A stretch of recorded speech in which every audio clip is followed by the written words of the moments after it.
very funny. I'm sorry. Yeah. What's up, people? How's it going? Yeah, so we were just talking about Shang said he used to take his kid to Taekwondo, and his kid quit because he only did it because of you. And I was like, man, you got to trick him into thinking that he wants to do it. That's the key to life. I didn't know that was the key. idea. So. There you go. But no, it was funny. No, he didn't quit. He got me and his mom. His mom didn't want him to, because he would do stuff outside. Oh, he would use the stuff on other kids and stuff. Can't do that. Do what? No, absolutely not. Welcome to the MMA Roasted Podcast, people. We got a great show today. We got Jamal Emmers is going to be coming on. Wow. Jamal coming off a huge win in the UFC, looked great. As well as McCorkle has some more comedy for us. It's going to be really? Well, let me know about that ahead of time. So now on Monday we're talking about how I was really happy for Derek Brunson, because I think that the UFC, they just assign people gatekeeper status. I know that Gary Goodrich had a book called The Gatekeeper, where it's like, hey, you get past this guy, then you're the real deal. But it sucks being that guy, because it almost seems like that means the gatekeeper is not really in line for a title shot. He's just sort of being used as the guy to build up the new guy. And I was happy that with this one, it didn't. I love it when it doesn't work out that way, because. What are you, a spoiler? You're like, I'm glad it didn't work out. Well, I also, because me being an old guy, a 42-year-old comedian who's considered old in the comedy world, in the comedy business, and has not gotten stuff because like, we're looking for, some fresh up and coming, but I'm like, fuck that, dude. I'm not done. I haven't peaked. Right. All right. So I look at it maybe from a selfish perspective but same with guys like Derek Brunson or Cub Swanson or some of these other guys that they try to, piggyback. They go, okay. And I love it when it doesn't work. I love it when they put Cron Gracie against Cub Swanson and Cub teaches him a lesson. I love it when, wow. I never heard that perspective. I love it when they put like Edmund Shabazian, who's 10-0, but hasn't beaten. I mean, beaten Brad Tavares, beaten some good guys, but against a guy like Derek Brunson, Derek Brunson is one of those dudes. Every fighter is their own worst enemy, but he is his own worst enemy, because he's a guy that would just not fight intelligently. He would go out there like a maniac. And I said, what does your corner think when you just go out there like a wild man? He's like, yeah, they were pretty pissed. Well, I'm happy he actually first round didn't blow his wad and took his time, came back and got the finish. And honestly, I watched the fight. I think the fight should have been stopped. I mean, some say, me and a couple people were arguing online. I honestly think it should have been stopped in the second round. Yeah. I think he was. Oh, yeah.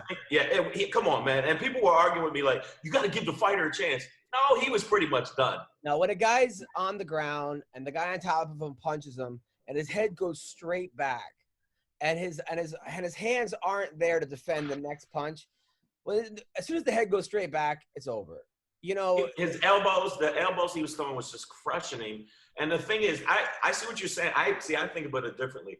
I think Derek Brunson was pretty much like, if you think that I'm a gatekeeper, if you think I'm that good, why don't you give me the shot that you know I'm that good? Like, I just think that when he's focused and when he's on his shit, he's serious. But the problem is that he's come up short every time. When he did great against Yoel Romero. He was beating Yoel Romero, or was even at least. And this is prime Romero, and then he lost in the third. And I think it was a weird thing. Romero did something strange in that fight. I forgot exactly what it was. It was a little bit illegal too. Something happened, and then in the Anderson Silva fight, I thought Brunson won, but they gave it to Anderson Silva. And then when he fought Stylebender, he just got smoked. And when he fought Whitaker, he got smoked. So he has had his chances. He's just always seemed to fall short. And I think that he was at Greg Jackson's camp, but it didn't seem like he was the guy they were focusing on at Greg Jackson's camp. He left. He went to the Hard Knocks, and it just seems like this is the camp. This is the camp for him. Henry. But he was I thought he looked great. He was in shape. He looked great. I thought the kid he was fighting was no joke, but man, he was taking some serious fucking punishment. Look, that motherfucker was getting his ass beat, man. The thing is like, but the thing with that kid is I don't give up on that kid, because he didn't lose because he was outclassed. I mean, he was outclassed a little bit, but he lost because he was gassed. He was not in shape. Oh no. I think he was. I wouldn't say outclassed, but he was getting. He won the first round. He just was out of shape. And it's funny. I mean, it's got to be one of those things right now during this pandemic. First of all, none of his fights went past the second round ever. Or I think one fight did. But normally he gets guys out there early. But this pandemic, it's a different kind of training, and some guys may have it and some guys may don't. But this pandemic is throwing a lot of curveballs and things. Right. Like Ween can't masturbate in movie theaters like he used to. I know, dude. It's tragic. Like we're seeing the same 8 guys fight every single week on Dana White. It seems like this guy fought last week. Like they're not even leaving the quarantine. They're just going to Vegas and just staying there. And then we're seeing guys never fight. And then, training, who knows what. A lot of people, I think, took training for granted. When the pre-pandemic things, guys kind of like they could show up late, they could leave early, they can get 3-a-days, they can do that. Now it's like you really got to be on your shit. Like you got to be focused. Right. You need a. I saw an interview with Cormier, and he said that this actually got him more focused because there's other distractions. You have to be in the pocket, and I think that even though I think he's going to lose a fight, I like him a lot, but I think he's going to lose a fight. End of the day, though, I think Brunson saw this as an opportunity to shut some motherfuckers up. He did. Be real with you. I really do. And that was a motivating factor. He felt like, really, motherfucker? Really? Okay. And you see that. And I saw that with Cub Swanson, too, because there were a couple fights with Cub Swanson before that Chrome Gracie fight where he just didn't seem like he really cared as much. But when they throw in a new guy and the guy's undefeated and they're using you, you gotta feel like, fuck, they must think I'm washed up. They're trying to make a star out of me. And off of me. Off me. Right, yeah, right. Sorry. Yeah, right. And you got to take that personal. I mean, look, it's like as a comic sometimes, like when you get bumped for a guy that you're like, what? I mean, sometimes that next time you're on a show with that guy and you go on before him, you're like, all right, dude. All right. Oh, you're the big thing? Oh, you're the guy? So you purposely try to smoke him. Yeah. I mean, I always want to smoke them, but sometimes I'll fucking get that extra, I see what yeah. No, I've done that before. I've done that. I had that happen with Eliza Schlesinger, and people got mad at me because one of the people, managers said, go a little easy. I'm like, what the fuck does that mean? Yeah. She's closing. I'm going up before her. That's it. That's what's going to happen. And it happened exactly. It was me. It was Dove, Davidoff, then me, then her. Yeah. And me and Dove were like, Dove's like, you taking your foot off the pedal? I said, I'm not. He said, are you? He said, I'm not. I said, okay. How much time? 20 minutes? I hate when club owners are like, hey, can you work clean? You're like a minute before you go on stage. You're like, huh? Or hey, do you mind don't do any crowd work? Like, what? Like, no, I'm giving them a show. This is the show. Like, right. And do you think that Brunson, because I watched his interview, and he actually kind of threw it out there a little bit. He said, yeah, you guys think I'm not in the mix. He said, I'm a little bit more focused, new camp. You'll see. I think that happens a lot of times. I think that happened with Nate Diaz versus McGregor the first time when they were, I think it happens a lot of times fighters know the odds. They know the odds are like when Brunson probably was like 3-1. And you see it a lot of times after the fight of them just looking at either Dana or the crowd or like what? Or they say something like, yeah, motherfucker, that's what I'm here for. Like what you think you're gonna and but like I said, I'm equating to like pandemic. I'll bring it back to comedy. Right now I'm doing comedy. I'm doing 3 shows a week, Some comics are like, I don't do Zoom shows. Oh, really? So you're writing every fucking day jokes? And when you come back, you're going to do those jokes? No, you're not. A lot of comics are not writing jokes. They're like, fuck it. I'll write jokes when I'm back. And I'm like, no, man. Like, for me, it's like, you got to be disciplined. If I don't do those Zoom shows, then I'm not going to work as hard. I know personally about getting new material out and coming up with new material and being as tight as I possibly can. Because when you have a destination, that's when you really turn it up. And what the destination is, the deadline is the comedy show. So I have to be good for the comedy show. Where there's no fucking deadline, it's really easy for people to be like, I'll just do it when I get back. And you could lose focus, lose training. And I think that happens a lot of times with camps. You know, it's like, you got to be on your game. You got to be a nerd. Someone told me one time to be a good comic, you got to be a nerd about shit. You got to be like a nerd. And then somebody else told me the difference between a professional as an amateur is detail. It's fucking detail. You know, it's you got to be detailed. Anyway, enough lecturing. So can I point out something really quick that I noticed about Edmund and his camp, the Glendale Fight Club? Yes. This is very bizarre because we know he's been training there since he was 10 years old with Ronda Rousey. I went on SureDog and I looked up the Glendale Fight Club and I saw that there's only 10 fighters that are fighting out of the Glendale Fight Club. And he's the only 185-pound fighter aside from this other Vardan Sholonian dude. These are all Armenian dudes. But do you think that's bad for like an up-and-comer fighter with so much potential as Edmund to have such like a bizarre camp? I think Edmund's biggest problem is that he's very arrogant, and I think he knows boxing.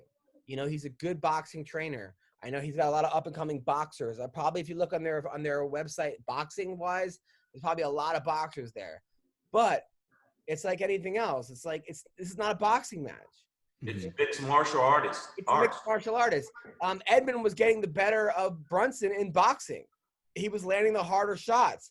But then all of a sudden, Brunson was like, close the distance, wrestle, take him down. And Edmund didn't know what to do. He gassed the fuck out because that's like, I mean, Ronda Rousey's mom used to take me out for lunch and just be like, what is this guy doing? You know, part of being. Do you think he's a good coach? No, I think he's a good specialized coach. I think when it comes to boxing, like if all of a sudden I was like, hey, I need to clean up my punches, I think you can go to Edmund and become a better boxer. But that's not mixed martial arts. Right. It's like, you know, and so no, I don't think he's a good mixed martial arts coach. I think he's a good boxing coach. You know, he trained under Freddie Roach. He was like allegedly one of Freddie's guys. So right. He was. But if you look at Ronda Rousey, when she tried to stand up with people, and instead of using her go-to, she was getting housed. Honestly. And he was telling her she can beat world champion boxers, and you're like, no, she can't. No, she can't. Why don't you use what you got? What got you to the party? You know that your arm bar is your go-to. She didn't use it, and if you look at the 3 fights where she tried to stand up with people, she got demolished. She got demolished. She got demolished. Started boxing at like 21 years old. There's not a boxer out there who starts at 21 who could hang with anybody world class. Like, these boxers have been there for fucking 5 years old. Holly Holm was a kickboxer. Like, she was she was a boxing champion, a 9-time boxing champion. And you think if you start at 20, that you're going to fucking hang? That's just that he infused her with this arrogance that her hands were, you know, the best. Yeah, it was crazy. It was wild. I mean, you know, look, it is what it is. I mean, we went over this. So it came out today that Yair Rodriguez is out of the Zabit fight, which sucks because that would have been a fucking great fight. Out of the fucking amazing fight. So now they're trying to find a new opponent for Zabit. I know they were talking about Calvin Kattar. That was a good fight. It was a good fight. I think Zabit won the first 2 out of 3. Zabit's a guy that I don't know how good he's going to do in 5-round fights. He seems to fade in the third a little bit. And then the fight's over, but he won the first 2 so good. First time I saw the Zabit, I was sold on him. I'm like, this dude's going to be the champion. I don't know. In a 5-round fight? No, I don't. You were sold on him? I wasn't. I just thought it's 5 rounds. And I've noticed the people, it's a different ball game. Yeah. But in the 3rd round, you see the people that turn it up. Like, I'm going to use an example. Nate Diaz is one of those people because I guess, you know, the training, he gets actually better as he goes. Yeah, part of that is the guy.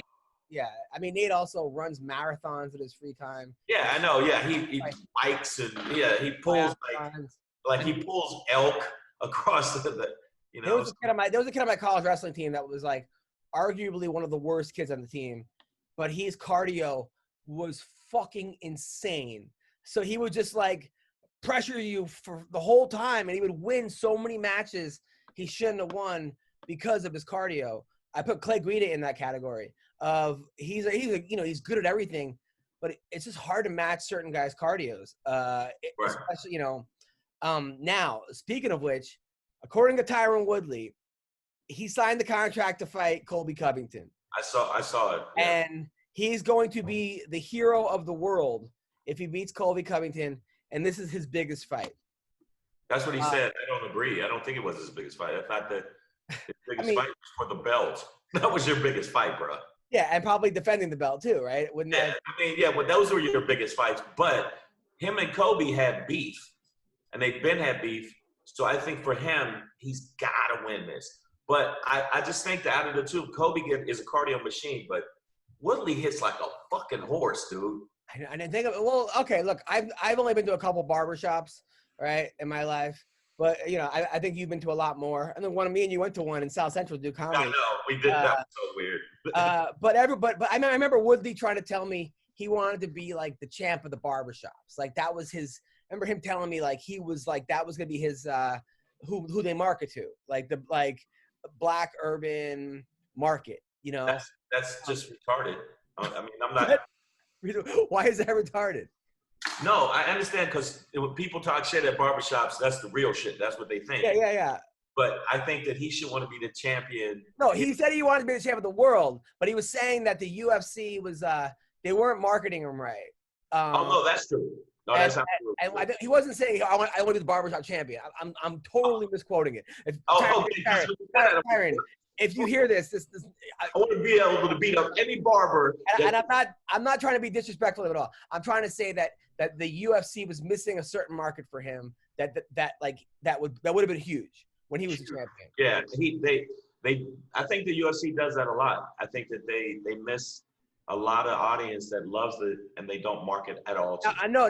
You're a guy who a lot of your shows, like a lot of people that come out is that crowd. How big is that crowd? Are we talking about like the Michael Blacksing effect where it's like – Yeah, I'm not in that crowd though. That's not my crowd.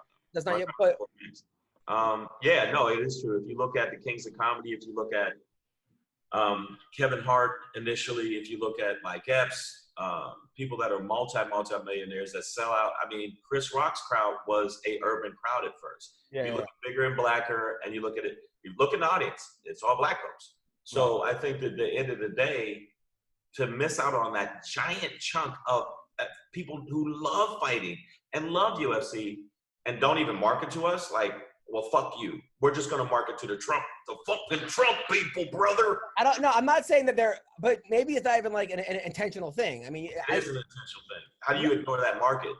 We're $2.8 trillion. How do you ignore a $2.8 trillion fucking market? I don't think it's being ignored. I just think that I don't think it's an intentional thing. I don't know. I don't have. UFC. I think the UFC feels like we're the UFC. Come to us. And some people no. Why don't you? But that wasn't the point I'm trying to make. What I'm trying to make is like if Woodley loses to Colby Covington, right? Which I think he's not going to lose. Could he go back to the barbershop? Oh shit. Yeah, he could. Yeah. It has to be supercuts though. It has to be supercuts or something. That's hilarious to me. By the way, that's hilarious. No, Thank you. I personally, I do think he's going to win because I think that, honestly, out of the two of them, he's a far better wrestler. They're both all-American wrestlers. But Woodley, I don't know.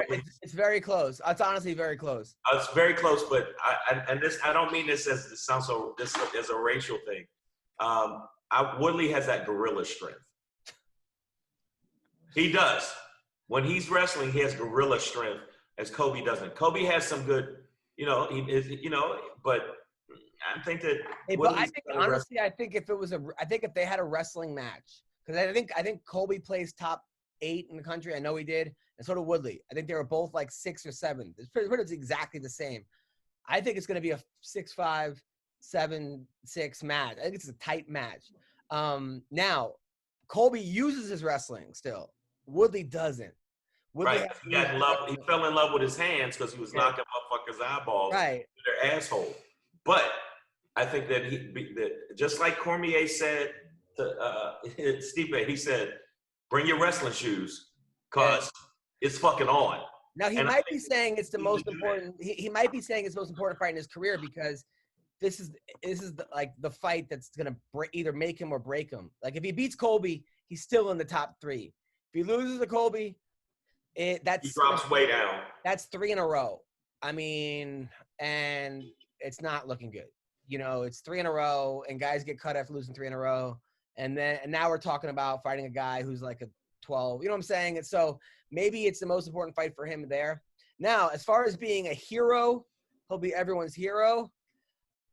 I don't know. I think that's a bubble thing. I think you know, to liberals, he's gonna be a hero. To Republicans, he's not gonna be a hero. Right. Well, some Republicans, because a lot of Republicans right now hate Trump too. Yeah. A lot of Republicans are actually going, "This motherfucker's insane" from that last interview. And so even Republicans are like, "Yeah, that wasn't the right move." Yeah, but a lot of liberals don't want to vote for Biden either. So it goes both ways, right? It goes both ways. But no, that last interview was pretty fucking wacky. They're both wacky. I mean, no, they're not as wacky. One's more wacky. Okay, Trump might be more wacky on purpose. Okay. Biden's more wacky because he's losing his faculty. Yeah. It's the truth. I think that he's so like a coherent Biden, I think, is better than what Trump is. But at the same time, like I watched Biden's last 2 speeches. He didn't know where he was. He said it's good to be here. He was in the wrong city. And then he said something, and now he's making up all these times he's been arrested. Like every speech, he was arrested with Mandela and arrested here, and then looking back, and none of this happened. Oh no, he's definitely but that's why they're picking a younger VP because they're gonna pop a balloon, he's gonna have a heart attack, and then the VP is gonna pull into it. That's what's gonna happen. That's the plan. But I think Trump. Out of the 2, since you've drawn me into this on this show. Right. God damn it, Adam. What did Trump say? I didn't see the last interview. What did Trump say? On HBO Axios. Yeah. What happened? Oh God, he was pulling out kids charts. Look, we're better than other countries when it comes to the COVID. And the guy was like, "No, wait a minute. No, you're not. No, you're not. I mean, 1,000 people dying a day is not good." He said, "Hey, it is what it is." That's the last shit you want to say to people that their grandmother or their fucking loved one died. Hey, it is what it is. And that's exactly what he said. It is what it is. It is what it is. And I was like, did he just say it is what it is? And then he actually said, John Lewis, who just died, was a civil rights leader for the people that don't know, because people don't know. He said, I guess he did a lot of things, but I've done more for black people other than Abraham Lincoln. And I went, wow. Yeah, he's got to stop saying I've done more for black people. That never. I don't think that really is going to endear him. But I just think that, like, the same way, like, I see what you're saying, where if Woodley wins, there's a lot of people that absolutely hate this dude. Yeah. And I think that they were like, I'm glad you knocked that motherfucker out. Because they felt that way in the last fight when he lost and his jaw.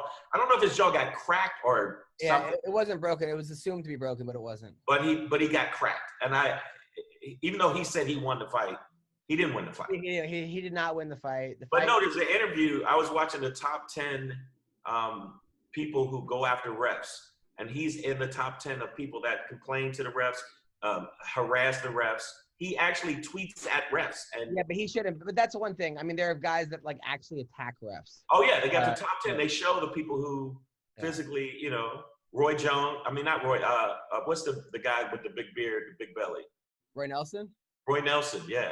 No, he never went after a ref. No, he got up in Big John's face and was giving him the finger. And oh God. Yeah, you got to see it. It's called the top 10 fighters that went after refs. Well, the worst is there were guys that like pushed refs before. Right, or no, actually hit refs. I think Phil Baroni did that against a ref. Yes. A bunch of other guys. But I think that Woodley is going to win because I just think wrestling wise, and I think that out of the 2 of them, even though I got to give it, Colby's a cardio machine, He don't hit as hard as Woodley. He really don't. He does not hit as hard, but he has been looking better in his last fights. Yeah, And but he doesn't have knockout power. no, he doesn't have knockout power. He doesn't have knockout power. Woodley has knockout power. So if it's equal and Woodley gets a shot and lands, I think that it'll be a wrap. Honestly, I've seen Woodley has. What do you think, Weendawg? I think it's going to be very competitive if it does have any wrestling involved. But if Colby manages to string it out past the second and third round, I think he takes it via decision. I'm not sure if he gets knocked out by T-Wood. I can, possibly see that happening, but I would give the slight edge to Colby, and I wouldn't be surprised if he's like a minus 125 favorite or something like that. I mean, it's a matter of what Woodley has left. If he fights the way he did his last two fights, Colby's going to win. He's going to hit the round. Yeah, he's done. If he turns back the clock a little bit and fights the way he did against Robbie Lawler, or even against Damian Maia, I think Woodley's going to win. The Maia wasn't a great fight, but it was a smart fight. So yeah, it depends on what Woodley shows up. So I got to ask you guys. I've been watching some of the. I watched the last fights and I watched some of the interviews. I like watching the interviews to see how people react to it. Do you think that? And I watched Cormier talking about the fight coming up. Do you think that he got a shot? Because the more I watch it, I go, Stipe got it. Of course. I mean, look, Daniel Cormier always has a shot. I mean, Daniel Cormier was a two-time Olympian. I mean, he almost beat Cael Sanderson, who arguably the greatest college wrestler ever. I think he lost by like 1 or 2 points. Yeah, it was 1 point. The Jon Jones fight, he lost. The first fight, I thought he lost 3 rounds out of the 5. The second fight, I thought he was winning. I was there. He was winning that fight till I called the head kick. And he's a guy that got fucking blasted by Anthony Rumble Johnson and came back and beat him, then beat him again easier in the thing. And he fucking knocked out Stipe and was winning the Stipe fight before he got stopped. I mean, that was a very, very close fight. So yeah, of course. Now, Stipe's taking time off. His head's a little bit, I don't know where his head's at. He didn't want to come back. He said he couldn't train. But at the same time, Cormier is long in the tooth. He's had a lot. I mean, they both had crazy battles. I would say they both. It's a toss up. To be honest, it's a toss up. Oh, come on! Are you serious? Yeah. Get the fuck out of here! Look, okay, boxing wise, now wrestling wise, I still give it to Cormier. Of course. But I don't know his ego. I think he's gonna try to stand with Cormier. I mean, he's gonna try to stand with Stipe, and he's gonna get his. He did that last time. Then he apologized to his corner for not listening, and he said the last thing he should have done was to stand with him, and that he learned from his mistakes. So I mean, Cormier, Cormier is saying that he's gonna wrestle, bring his wrestling shoes. So why would he? I hope he sticks to that. Maybe he's saying that, but I'm telling you, I've seen him. Honestly, there was a couple of times he was standing with Rumble. I'm like, what the fuck are you doing? No. I think the first time he got hit by Rumble, he was like, wow, never again. Which is why in the second fight and the last half of the first fight, he didn't do that. And I think that when he got hit by, I think with the Black Beast, he was like, I'm not giving this guy a shot. I'm taking him down and I'm submitting him. I don't think he respected Stipe's power. And I think because of that, he engaged in a stand-up war. I think now he respects his power. I think Cormier is one of those people that, like a kid that you say, don't touch the oven, it's hot, and they got to touch the fucking oven. And then, that's a great analogy. Don't do that, Cormier. And then they're like, okay, now I'm not going to touch the oven. It's like a lot of people like that. No matter what you tell them, they're going to do it, and they're going to learn. And then we'll see what happens. So wait a minute. So you're saying that you don't think no, because they both, that second fight could have went either way. Wow, Adam, I'm surprised. Weendawg? What's interesting about this fight is that right now the odds have Stipe as a minus 110 and Cormier as a minus 120. So it's very even, with Cormier being the very, very slight favorite. Now, I don't like betting in heavyweight fights because I've learned my lesson from betting on heavyweight fights. Anything can go down. Look at the past couple of fights ago. We had fight cards ago. We had Fabricio Verdum versus Alexander, what's his last name? Gustafsson. We all had Gustafsson winning that fight, but he gets submitted via armbar in 10 seconds. So I never really want to bet on heavyweight fights. I can honestly see this fight going either way. I wouldn't be surprised if any of these gentlemen, either one of them wins. You know what I'm saying? Yeah. Really? So I'm the only one that thinks, even though I like Cormier, I think Stipe is going to win. I think he's going to knock him out again. You know what? It's crazy is that, like, I always thought Stipe was a Golden Glove boxer, and I always thought he had better boxing. And I still think he has better boxing. But in the first fight, he knocked out Stipe. And the second fight, they were pretty even on the feet. It was almost like that Mike Tyson punch-out game where he figured out, like, he has that one button that, like, you hit him, like, when he fights King Hippo and his fucking pants fall down, then you got to hit him. That kind of was like what Stipe figured out was like, okay, you can hit him in the body, but that was late in the fight. It was what, 4th round, 5th round? It wasn't early. It wasn't early. No, it wasn't early because I think that Cormier initially was taking it to him. He was using a little bit more, but he should use more wrestling. Like when I watch fights, I look at wrestlers and I go, I don't understand what the ego is with wrestlers. I don't like, if you're a really good wrestler, fucking wrestle. Like, I don't get why they were like, I want to show you. I'm going to stand on the feet with a fucking. I think it's because they've been wrestling their whole life. A lot of times, like, they're wrestling their whole lives. They also know the other guys expecting them to wrestle. And also, it's a lot more energy. It's fucking, people are lazy. I know, but what I'm saying is. Harder it is to wrestle than it's fucking, I mean, boxing's hard, don't get me wrong. Boxing's hard too, because you're taking. But wrestling's a different kind of fucking exhaustion. No, okay, so wrestling to me, when I just went from Taekwondo to Jiu-Jitsu and that was it. But wrestling to me is way harder. But wrestling to me, if you got that in your fucking tool, shit. Yeah, no, and you don't use that shit, you're an idiot. And you're a fucking idiot to me. And I see a lot of them that don't. They get into their ego. I'm going to stand up and bang with you with a top striker. Then the top striker shows you why I'm a top striker. And they get fucking housed. Okay, so just so you guys know what I'm dealing with right now with the podcast. So, Jamal Emmers. Okay, I'm sorry. I go, hey, congratulations. Amazing job. Thanks, bro. Are you free Wednesday? Want to do the podcast via Zoom at 12:30? We'd love to have you. Yes, I'm free. Perfect. I'll send you the link at 11. Thanks, man. I sent him a link. 11:20. So he's going to jump on? He's ready to jump on? No. I go, that's the link. You coming on? Nothing. So this is what I fucking deal with every single time we have a podcast, okay? No, because sometimes they come in late or they don't know the technology or. So what happens is he's going to see it at 2 o'clock and be like, oh, my bad, bro. Can we do it again next week? And I'll be like, yeah, okay, no problem. What is it with these MMA fighters, dude? They're always late. They always skip the interview. What is it with them? They're just training too hard. They don't got time for MMA Roasted. Look, these guys, their priority is fighting. They get punched in the head for a job.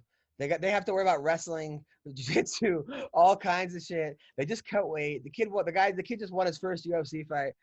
I'm sure he was like, yeah, sure, and he just forgot, you know. And it's also like hard because I'm doing it via DM. I'm not like, I don't have his phone number. If I had more help, I'd have a person calling people and reminding them and be like, hey, just so you know, but I don't have the fucking time. But you get a good amount. I had somebody inbox me from one of the shows, and he said, you're cool, but you're still fucking wrong about Street Jesus. They compliment me, and then they call me an asshole. Yeah, fuck you. He's still not that good. I'm like, yes, he is, you asshole. And then we end up arguing, but for some reason they like to argue with me because of this shit, because of this show. Of course, dude, I get people. But I have got fight fans who hit me up because they felt I was wrong. They feel like I'm wrong about. I think that he's one of the best. Period. And they just. I call him Street Jesus. I think that's a dope ass. It's the best. By the way, I get so many people that are like, either like, because last time someone's like, I'm not listening to the show as long as you have Zhang on, right? They call you Zhang or Chang. None of them know your name. And then I was like, so I mentioned, I'm like, listen, fucking Shang is awesome. He's one of the best comics in the world. He's funny. He has his opinion. And then I got so many people that were like, we love Shang. He's the only one that I agree with. he's the only person. Why do I get so much shit in my inbox? Like, because it's only on this last one. Because I personally thought that you got to give credit. If you got 6 days notice to fight one of the top fighters and a motherfucking mugger. Let's keep it real. That last fight, you're fighting a mugger. You're fighting a dude that is that can actually just mug you in the ring. Yeah. And you still do as good as you did, you got to give him fucking props. I give Masvidal props for keeping it entertaining.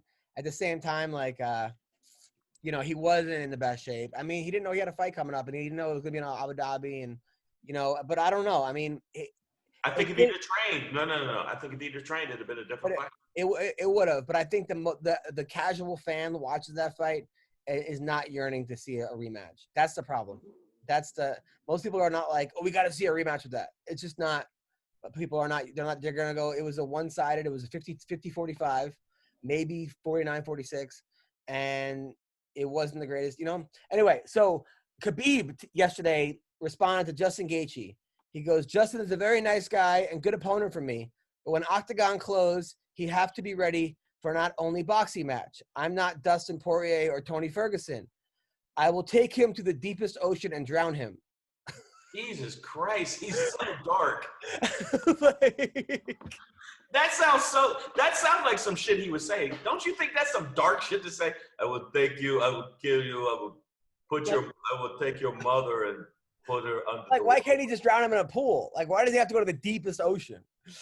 Because he's an intense motherfucker. That's why when Connor was fucking with him, I was literally listening going, I don't think this is a dude you should talk about his family. Why does it gotta be the deepest ocean? Like, I mean, the deepest ocean? You could drown somebody in a fucking kiddie pool if you wanted to. Like you find the deepest ocean and then it sounds more intense. Like, fuck, man. But did you see? He came back. He came back at him. He said, "Really?" He said, "Yeah, okay, we'll see." He's not intimidated by. Hopefully he has floaties on, but man, that was fucking crazy. Gaethje, he knows this is a fucking huge. Of course. For him. He's gonna do some damage. Now, 3 guys got suspended for marijuana, which, look, Tim Elliott, who I like Tim Elliott. He got engaged to Luis Pena, who Violent Bob Ross, they call him because he looks like Bob Ross and he's violent. And Jamal Hill, who won is like 8-0. This guy looks like he never trained in his life. He's like has no build, but just murders people. And he called out Jon Jones after his 6th fight. This fucking guy. Yeah, he's a mugger. He's definitely a mugger. So here's the problem: if marijuana dispensaries are open during a pandemic because they're an essential business, how are you gonna fucking suspend people for smoking weed? Like, how? Like, come on. Like, they're open right now. Like, the whole world is closed, whole country's closed except for dispensaries because it's an essential medicine. Right. Yet these people are suspended for weed. You can't have it on the list. It's on the list. Come on. Things. What do you mean? Come on. I agree with you. I just started smoking weed in March. So I'm new to this. I'm telling you right now. If it's on the list and you know you're a professional fighter, this is what you get paid for. Part of me is like, motherfucker, don't do that till after. Can't we have common sense here? Isn't there common sense? Can we have a common sense? No. Okay, so if apples are on the list, right? Apples are on the list. No, All right, and somebody eats an apple. Should they get suspended? If it's on the list. I mean, how stupid is that? I see what you're saying, but the world is stupid. Everything's stupid. But if this is on the list and I'm a fighter and they say, don't do this, I won't do that until after I fight. I get it. But first of all, a lot of these people took these fights on short notice. And second of all, it's like, this is so stupid. I understand if you're going to make marijuana illegal and say it's a drug and it's banned in the country, which I don't agree with. But I understand if that's where they're going. But if you're going to say marijuana is legal, and not only is it legal, it's an essential business, okay? Meaning that your fucking clothing business can't open, but the marijuana business can. Right? You can't buy stocks, but you can buy edibles. All right, your gym can't open. Your gym can't open in the pandemic, but the dispensary can. And now you're suspended for fucking smoking weed? I mean, how fucking stupid is that? You know what? It's stupid. But I get it. Like if I was a professional fighter and I'm going and I know that these are the parameters. No, but that's 2 different things. We're talking about 2 different things. We're talking about like We're talking about the rule itself and then the fighters obeying the rule. I'm saying the rule itself is really stupid. Yeah. Oh, okay. Well, no. Okay, so if you're saying the rule itself, of course it's stupid. They let people that have fight that have horse hormones in their fucking face, and yet they'll let them fight. I've seen people where you go, he's roided out. Oh, of course. But they let him fight, and so I think it's hypocrisy. But there's a bunch of shit. Just like the fucking ratings. So like one guy will be 12th and then he jumps up to fucking 3rd. And if you look at UFC, but like, yeah, I like him. I like his style. And all of a sudden he's one of the top fighters, even though he hasn't fought any top 10 people. Yeah. So it's a bunch of shit that's doesn't make sense. Weendawg, what do you think? Well, I thought the UFC or whatever the athletic commissions allow like a small percentage of weed to be in your system. You know what I'm saying? So it's very interesting that they got popped, maybe because they were on short notice. I'm not sure if all of them were. Also, this is the Nevada State Athletic Commission. I'm not sure what their laws are on marijuana. I think weed is legal in Nevada. Yeah. I don't know if it's an essential business in Nevada, but I'm reading right here. They're saying that they're most likely going to get just like a 6-month suspension, which is not like, Nick Diaz getting banned for 5 years. Yeah, but it's still, I mean, some of these guys fight fucking 4 times in 6 months. Right, that is a long time. It makes no sense. I see what you're saying, but you got to look at how they look at it. It's like, look, I think you're dumb enough. I mean, look, if they took the weed to Abu Dhabi and smoked it, then they're really fucking stupid because you're going to fucking jail for like 100 years. They're going to cut off your arms and replace them with spoons. I see what you're saying. I get like a lot of professional fighters. To me, it's like, if I'm going to do this as a professional, just like us as comics, there's a certain point where you got to go over your set. You got to make sure you do this. There's certain shit you can't do at the club. Like, I know some clubs that have told me, don't hit on any of the waitresses. Yeah, of course. And then you see a comic that does it, and they go, can't get booked. They go, well, we told you not to hit on the waitress. Or if you're going to, do it after you get done with the gig. Yeah. Finish your set. Focus on what the fuck you're doing. That's why I think the pandemic is good for fighters. Because some of them, it makes them laser focused because they don't have all this other shit to deal with. Some of them. Other ones are going. Some of them. I said, yeah. So last night, I don't know if you watched Looking for a Fight, Dana White Contender Series. There's this guy that John Wood was talking about, Jordan Leavitt. Did you watch it? I did not watch it. He's like undefeated. He's like super flexible. He won his fight and then started humping the octagon. He basically Me Too'd the octagon and did like a split. People say he might be. He was very flamboyant. People say he might be the first openly gay fighter. I don't know if he's gay. I can't think because if a guy does a split and fucks the octagon, that means he's gay. But if he is gay, more power to him. But you know what? There's a lot of fighters that if they feel like they might be gay, that's why I said you got to watch this show called Kingdom. Yeah. On Netflix, and it's basically about MMA fighters and what they go through. And I think that if he does seem a little bit though. I'm not if he is, but I'm saying there's a little I feel like there's a little gay cloud over him. And it might be, and you know what? I would say I think he should embrace it because they got a star on their hand, especially if he's gay. Now Carla Esparza said she's tired of being the gatekeeper. She wants to be a contender. She's won 4 in a row. The problem is that they've a lot of them have been split decisions, and you could argue that the other girl won. When that happens, it's hard for people to get really excited for you and to put you in a title contention. I hate to say it. That's so much bullshit. If you won, you fucking won. I agree. But there's people that are dominating, right? And I totally agree. A win is a win. Right. But people are more excited for the way people are winning. Like the eraser, what's his name? Like Paul Acosta.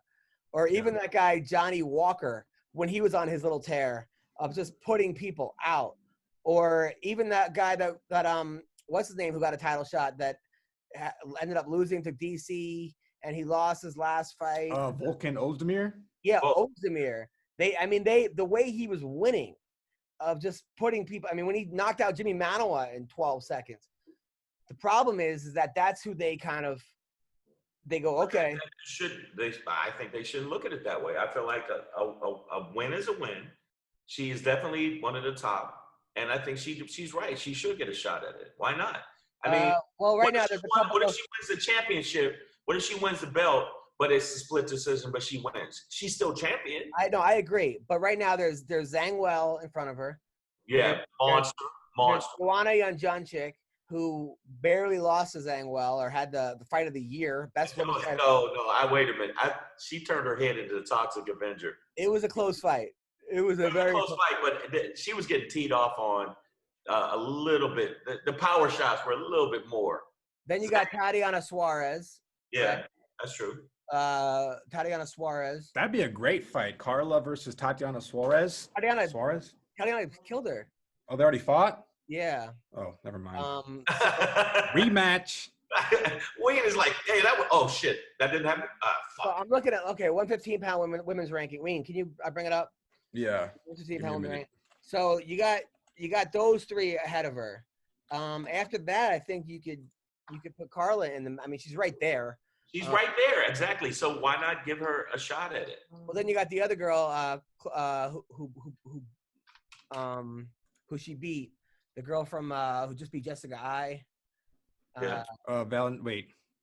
Oh, fuck. Yeah. Cynthia Calvillo. Yeah, but Carla beat her. You have screen sharing disabled. Okay, hold on. All right, so who we got? Enable multiple parents. Okay, multiple people, participants. All right, so Fuck, Bronson he got a ton of following after that fight. All right, so 115, right? So we got we got Rose Namajunas. Right. You got Jessica Andrade. You got Claudia Gadelha, who barely beat Carla. So she's 7th. She beat Waterson. I guess the other girl went up to 25. They're putting Gavillo at like 25. That's what happens there. Right. So yeah, so she got her versus Claudia was a good fight. I think Nina just had a baby, so I don't even know why she's even ranked right now. I think she should be out. Mm-hmm. Joanna killed Carla, but that was a long time ago. And Tatiana ran through Carla. If I was Carla, I would call out Jessica Andrade. Because really. Well, I mean, and then try to get to Rose, but Carla beat Rose, but that was a long time ago. I know, but you have to still take that into account. And I still think if you look at the rankings, she did win 4 in a row, and that's impressive. It is impressive. I think that sometimes people see split decisions as, well, you didn't really win. Yes, I fucking did. Yes, you did win. If it's a split decision, you won. And they absolutely should give her at least a look, or at least fight number 2. At least. I agree. And you know what? If right now she's in a situation where if she stays in shape, she could actually be right there because they're looking for girls. What do you think, Weendawg, about Carla's? And then also McCorkle, real quick, about Carla Esparza saying she's sick of being a gatekeeper. She should get a title shot. Well, I'm sure she will inevitably get a title shot because there's like 5 girls in this division. You know what I'm saying? That I feel like they just keep recycling the contenders for the belt. But I think she will eventually get one if she beats Andrade. I think that's a great fight. I think she probably will beat Andrade just based off her grindy wrestling style. I even think a Joanna rematch might be good for her. You know, I don't know who Joanna would fight next, but damn. I don't know. But it's also about money. It's about money and trying to get to the next level. Like I just looked online, Brunson, just from that one fight, his shit popped up like crazy. Yeah. Well, on searches, his following, everything just went. Well, we got a guy who is the man, the myth, the legend. He's one of the funniest people I know. He's always causing trouble on Facebook. Yeah, you're a shit talker, man. Has anybody actually? How's your GoFundMe thing going for your mask to save lives? I'm still stuck at $25, man. So now I feel like I should give the money back, but I don't even know how to do that. GoFundMe doesn't make it easy. Like I don't know how. Man, why aren't you just wearing a mask? Fuck it. Man, I can't go along with the system, man. Like my girlfriend's an epidemiologist, and she has her master's in infectious disease and all that. And she said from the beginning the masks are a joke. The Fauci guy said the masks were a joke at the beginning. Then he's like, oh no, we have to wear them. Now he's saying you have to wear goggles.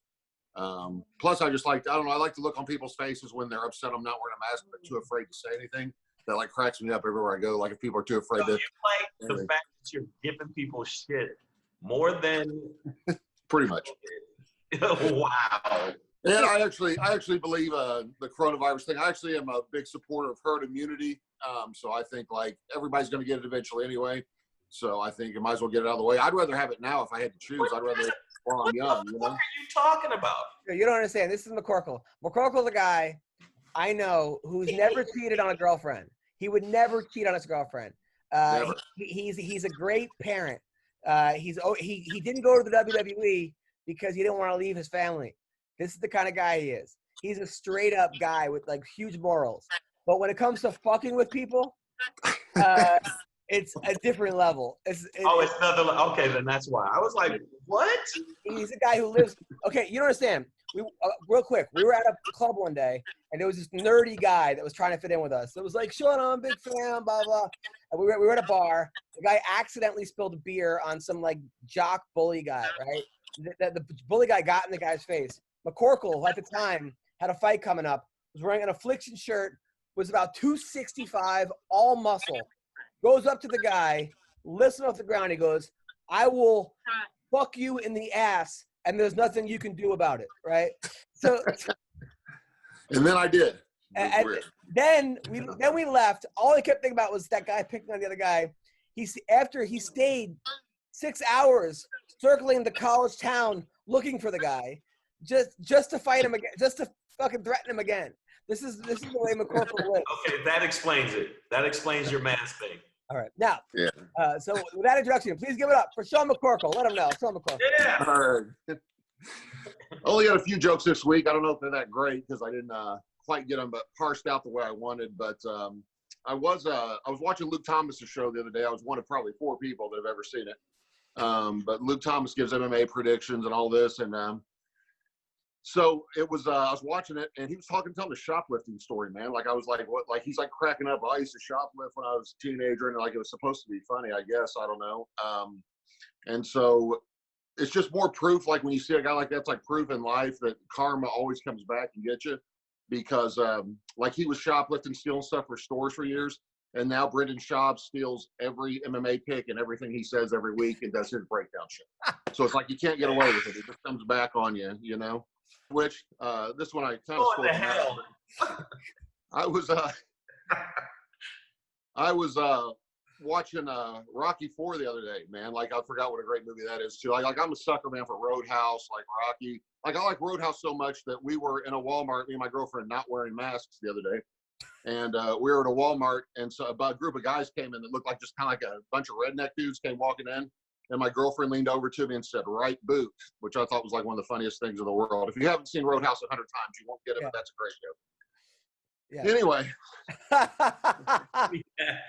That's a great joke. Great joke. But no, I'm watching Rocky IV the other day, and I don't follow anybody on Twitter because I'm basically only interested in my life, you know? Like, right. So I've got, thousands of followers, only follow myself.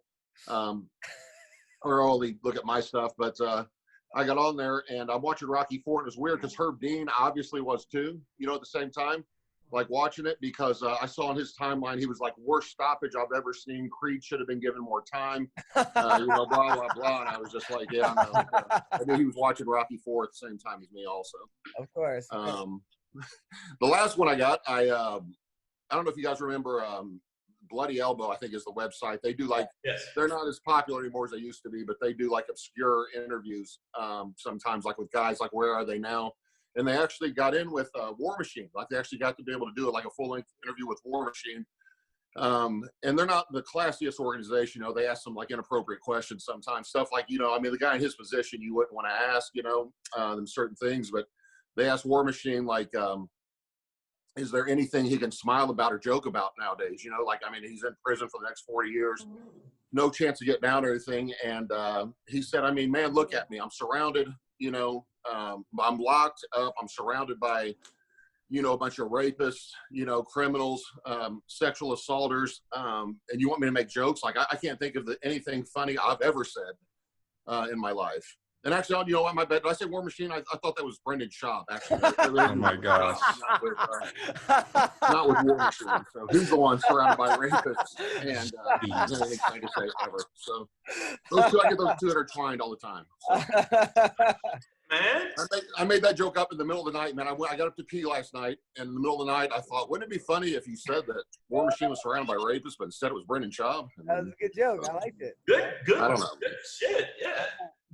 Give it up to Jon McCorkle. Let him know. Great job. McCorkle, that was hilarious. Now your boy, your best friend Matt Mitrione is fighting Friday night against Tim Johnson in Bellator. Tim Johnson had a big win. I like Tim Johnson. He's from North Dakota. He was a bouncer. He was an Uber driver / bouncer at a strip club / Army veteran, college wrestler, real man's man. Mitrione, you said, hits like a fucking brick shit house. How do we see? He does, man. I don't know, man. I think I actually, when I saw they signed that fight, I watched some Johnson's fights, and I think honestly, I think Matt will just be too fast on his feet for him. Matt is so quick, man. I don't know from his years playing football or what. Like, he is he's not hard to take down if you can get a hold of him. But when Matt moves and when he's athletic and like really trying to stay, on the move, he is impossible to get a hold of unless you're Ryan Bader or some superstar wrestler. But I think after watching a couple of guys' fights, I think Matt will catch him as he's coming in to try to take him down. Matt's hands are fast and his feet are even faster, man. Like, he can move when he wants to. And, talking to him, I think that he learned a lot from the Ryan Bader fight, that you can't you got to control the distance. Matt's got freakishly long reach also that he doesn't always use, but when he does, he's hard to deal with. For sending you to Vegas and not picking you up? Oh gosh, man, I told you that. Yeah, that was ridiculous. He goes out, tells me hey man, I'll fly out here to train. I need help for like 4 or 5 days, which is never fun because Matt goes 100% when you're sparring. like him and Alistair Overeem were going to spar one day. This is when Overeem was taking as many steroids as I was.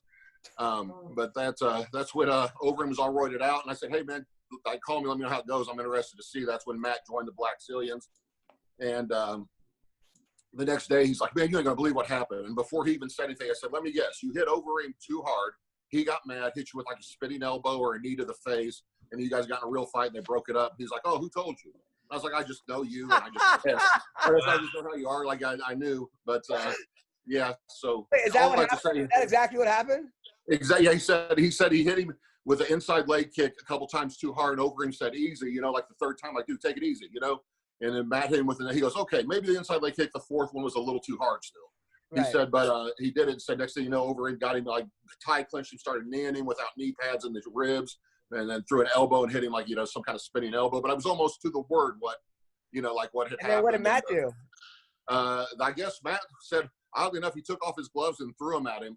So I was like, man, you were really controlling the distance on that one, huh? So like you were from across the ring throwing gloves at him, and they started getting like in a real fight, and everybody broke up. They never sparred it, like they never trained again after that. But well, Overeem was the most hated guy at the Black Zillions. I mean, Rashad Evans and Anthony Johnson still like said he was not a team player, man. He'd do his own little camps, like he would kick everybody out of the ring, and that's when he could bully everybody. But what's so funny is I sent Tom Erickson down there. They were looking for somebody to wrestle with Overeem, and I was like, I have just the guy, or whatever, because Overeem's getting ready to fight. But before you go, okay, so just so you know, Shang, Tom Erickson was a guy back in like UFC 4 that was like one of the best wrestlers, strongest guy ever. He never got his just due, but was just a monster of a fighter, like a real guy's guy. Like knocked out Kevin Randleman, like just fucking.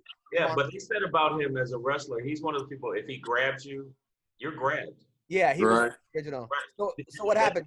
What happened, Sean? Yeah, he actually beat me and Matt Mitrione. We tried to jump him when we were training with Erickson one time. He beat us up at the same time, like he really did. Like, was ragdolling both of us. Yeah. And I used to train with him like one day a week, and it was all I could handle, man. That dude is like, take your man. So what happened with Overeem and Erickson?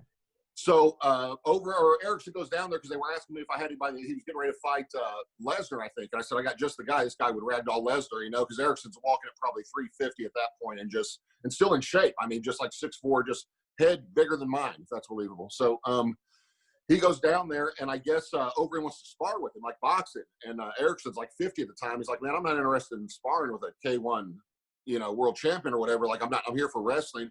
They're like, well, just do a couple rounds with me. So I guess he hurt Erickson a couple times, like with same thing, knees to the body, like not padded or whatever. And Erickson's like, okay, because we're going to wrestle here in a minute.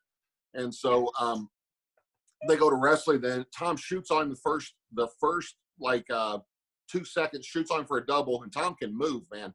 And they bumped heads. It knocked Overeem out for 12 minutes. Like, he was out asleep for 12 minutes. They had called an ambulance. This is what I heard anyway. It split Tom. Tom still has on his Facebook somewhere, he had a big split on his forehead where they hit. It didn't even affect Tom. Tom just stood up immediately. But they said Overeem was out for 10 to 12 minutes. They got an ambulance there as he was waking up, like doing chest compressions or whatever, I'm making sure he was alive still. And then they didn't wrestle the entire time that they were there. Like, they didn't spar, they didn't wrestle anything. And Tom got $5,000 for going to, or $3,000 for the week for being down there. So he said all I had to do was take a couple knees and one headbutt, and I got $3,000. So Tom was happy with it. But I would have died to see that, man, because they said Overeem was bullying everybody at the time. I was like, he ain't gonna bully Erickson, I'll tell you that. I said that ain't gonna happen. That dude would bully Lesnar, But they said that Overeem is real smug. And yeah.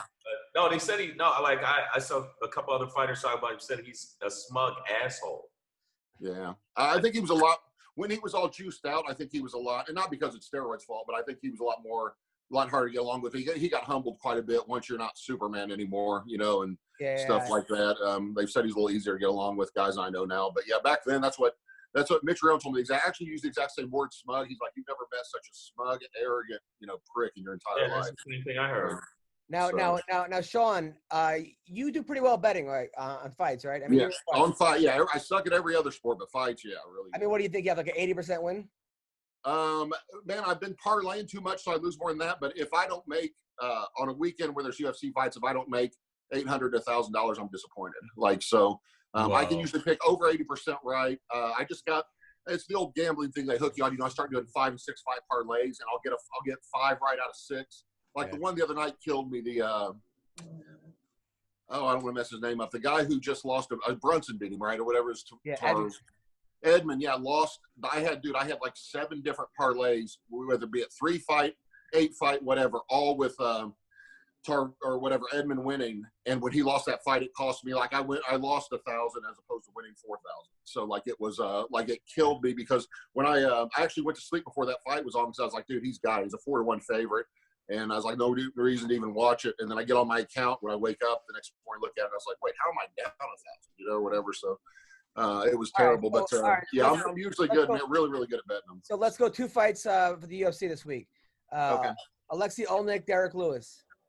I think Derek Lewis, man, Lewis always finds a way, it seems like, to win, especially if he's fighting a guy who's not very athletic. He always comes up with a huge punch or whatever. But I was looking at that one. That's one I'm betting for sure, and I'm going heavy on Derek Lewis on that one. He probably should lose. The guy should probably take him down and beat him. But I think Lewis always finds a way. I mean, I know he loses sometimes, but man, it seems like he always finds a way to pull him out. And that's one of the ones I'm most sure of on the upcoming card. So Shang? Derek Lewis. I think Derek Lewis. But again, he finds a way, but it's like the same thing I see. It's like, I wish I would have done that more. I think when he gets taken down, he doesn't know how to fucking wrestle, dude. No, the best is he got taken down one time, and he just stood up, and then Brian Stan was like, he's doing everything technically wrong right now, right? but he's that strong where it works. Yeah, he's a bugger, but I just think that I don't know why people don't get it when he's taken down. Because Vince Pichel told me before one of his fights, he was eating ribs. Right before 10 minutes before the fight, he was in the locker room eating ribs. So he just got it like that? He's a mutant? What? No, he lost to Mark Hunt in the 3rd round that fight because he was about to throw up. Like Weendawg, who do you like in this fight? I still think he can win, but. Oh, Adam, your connection is very bad right now. But I am going to be the daredevil, and I'm going to pick Alexi Oleinik to win via decision. Wow. I take a chance, man. Yeah, I mean, it's not – I wouldn't be too surprised if Alexi won. He beat Verdum. Give or take, Verdum didn't look that good in that fight physically. But I honestly think Alexi has a good shot, but I wouldn't be surprised if either gentleman wins. You know, again, this is a heavyweight fight. You know, anything could go up, anything could happen. This guy could get knocked out. That guy could get knocked out. You know, whatever. It could be a boring ass, fight. Also, you think are you of the thought process that with a heavyweight fight, because they have such power that anybody could win at any time? But sometimes I think you got to have a strategy, and I think the heavyweights that I think. Like Kane, at one point, his cardio was off the fucking charts, and Kane was that guy's like, oh, I'm gonna be here the third round. You're in trouble. Yeah. So I just think that I don't think that way with heavyweight fights, at all. Yeah. I like Derek Lewis. I think they're trying to make Derek Lewis a star. I think Oleinik's gonna stand in front of him and get knocked out. Chris Weidman versus Omari Akhmedov.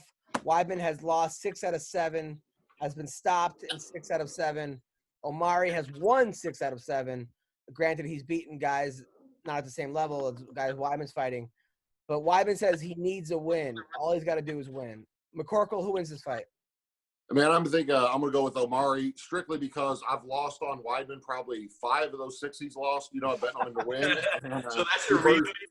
He burns me every time. Every fight he burns me. But I think Chris is a really nice guy, man. I met him back probably 2011. Really one of the coolest dudes, nicest dudes ever, man. But I just don't think he wants it anymore. I think it's been a while since he, when he was getting ready to fight Anderson Silva, that's all I think, it was his life, all he could talk about, all he could do. And then sometimes you get married, have kids, man, you get a little money, and it just, the desire fades. It's hard. That old saying, it's hard to get up at 6 a.m. to train when you're sleeping in silk sheets, or I was going to make a British Schaub joke there, but it threw me off.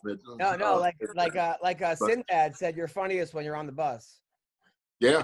That's the truth, man. It's when you're struggling and need to make it, it's a whole different world than when you when you have options. That's why, I don't know. I've always thought, some guys, even look at Conor, Conor's faded a little bit. And I think if he didn't have the money he's got, if he hadn't fought Floyd, if he hadn't made the big money make, there's a difference between have to and want to, and have to a lot of times can push you a lot further than just wanting something. So, but I think Weidman's probably made enough he could retire, I would guess, at this point, pretty comfortably. And I just think he's just looked bad, man, his last several. I think his athleticism's still there. I just don't think whatever it is, the desire or whatever, I just don't think is there. His chin, though, too. Dominic Reyes just tapped him. Yeah. He just kind of went down. Yeah. In fairness, he's fought some tough guys, though, too. He's fought a really, string of tough dudes. So that is, in fairness to him, but it's, at one point he was a world beater, man. He was, looked amazing. So, Shang, I'm gonna go against the grain. I'm going with Weidman. I think because he does have that fire in his ass, and that sounds weird. I shouldn't have said that. That sounds fire in his ass. He has that fire in his stomach. Whatever the fuck. Wherever the fire is. Wherever fire goes, that's what he has. I think that he knows this is it. And I think that that's going to make him step up. And I think he's going to go back to his basics. If he goes back to his basics and he goes back to the old Chris Weidman, I think that he can do it. And even though he looked horrible, I know you're right, man. He did look horrible. But I think that this is one of those fights where it's this is it. I got crazy though, because there's a guy almost, I think, where too much talent can curse you. I remember Tom Ryan being his wrestling coach. He was a guy, I went to his wrestling camp. I had him on. He's an Ohio State coach. And I go, he was a 4-time All-American in college. I think he actually placed top 4. And I go, how come he never won the nationals? And Tom Ryan told me he didn't work that hard. If you could take 4th in the country in college wrestling and not work that hard, you are beyond talented. Yeah, that's crazy. I'll tell you who was like that. Dave Herman, if you remember him, he fought in the UFC a couple times. Dave Herman, I heard, and I don't know if it's true or not, I heard he was his freshman year at IU down in Indiana. He was throwing around the heavyweight wrestlers. He had wrestled in high school but didn't take it serious. One of the most athletic dudes you've ever seen at 6'4", 260 pounds, But they said he told the coach he would wrestle, but he didn't want to practice, And so they said he barely came to practice, barely did anything, and still finished, I think, at one point was 7th in the country his senior year without ever going to practice, without ever doing anything. And I talked to him one time. He was training with us because he's part of our fight team because he's from a town an hour north of Indianapolis where I'm from. And I told him, I said, Dave, and this is when I was this is before I was in the UFC, but I was 31 maybe, and he's 22 or 21. And I told him, I said, Dave, listen, you got a rare opportunity, man. I said, listen to somebody who used to be young and athletic. And this is before I ever knew I would fight in the UFC. I was just taking jiu-jitsu for fun at that point.